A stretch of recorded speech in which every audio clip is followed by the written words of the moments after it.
Hi friends, అందరికీ నమస్కారం. Welcome to employees updates. Friends, ఈ ఛానల్ ద్వారా టీచర్లకు, ఉద్యోగులకు మరియు పెన్షనర్లకు సంబంధించి ఎప్పటికప్పుడు లేటెస్ట్ అప్డేట్స్ తెలియజేయడం జరుగుతుంది. సో ఫ్రెండ్స్, ఈ వీడియో కనుక మీకు నచ్చినట్లయితే లైక్ చేయండి, షేర్ చేయండి, అలాగే మన ఛానల్ను సబ్స్క్రైబ్ చేసుకోండి. ఆర్టీసీ ఉద్యోగులకు తీపి కబురు. పదోన్నతి పొందిన ఉద్యోగులకు కొత్త పీఆర్సీ ప్రకారం వేతనాలు. సీఎం వైఎస్ జగన్ చొరవతో జీవో విడుదల. బకాయిలతో కలిసి చెల్లింపు. రాష్ట్ర వ్యాప్తంగా 2096 మందికి లబ్ధి.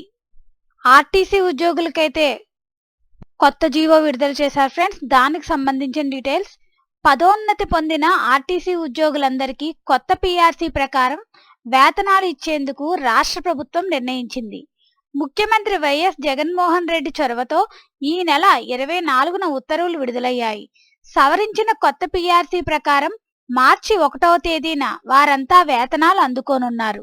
దీనికి తోడు పదోన్నతి పొందిన నాటి నుంచి వారికి రావాల్సిన వేతన బకాయిలు కూడా కొత్త పీఆర్సీ ప్రకారం చెల్లించాలని ఉత్తర్వులో పేర్కొన్నారు.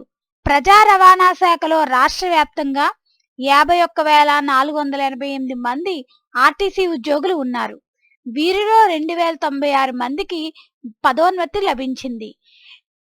డిపిసి నిబంధనలకు విరుద్ధంగా ప్రభుత్వ అనుమతి లేకుండా పదోన్నతి కల్పించారంటూ ఆర్థిక కే అభ్యంతరం తెలిపింది. గత ఏడాది సెప్టెంబర్ నుంచి అమల్లోకి వచ్చిన కొత్త పీఆర్సీ వీరికి వర్తింపచేయడం కుదరదని తెగేసి చెప్పింది. పదోన్నతి పొందిన వారికి మినహాయించి 49,392 మందికి 2022 సెప్టెంబర్ 1 నుంచి కొత్త పీఆర్సీ అమలు చేస్తున్నారు. ఈ విషయాన్ని ఉద్యోగ సంఘాలు ఇటీవల ముఖ్యమంత్రి వైఎస్ జగన్మోహన్ రెడ్డికి దృష్టికి తీసుకువెళ్లాయి. సీఎం సానుకూలంగా స్పందించి వీరికి న్యాయం చేసేలా చర్యలు తీసుకోవాలని అధికారులను ఆదేశించారు. ఫలితంగా పదోన్నతి పొందిన వారికి కూడా కొత్త పీఆర్సీ వర్తింపచేస్తూ బకాయిలతో సహా చెల్లించేలా ఈ నెల 24న ఉత్తర్వులు జారీ అయ్యాయి. ఈ నిర్ణయంతో 2096 మందికి లబ్ధి చేకూరనుంది.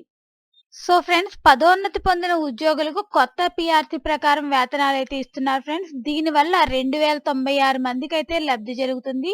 సో ఫ్రెండ్స్, ఈ వీడియో కనుక మీకు నచ్చినట్లయితే లైక్ చేయండి, షేర్ చేయండి, అలాగే మన ఛానల్ను సబ్స్క్రైబ్ చేసుకోండి. Thanks for watching this video.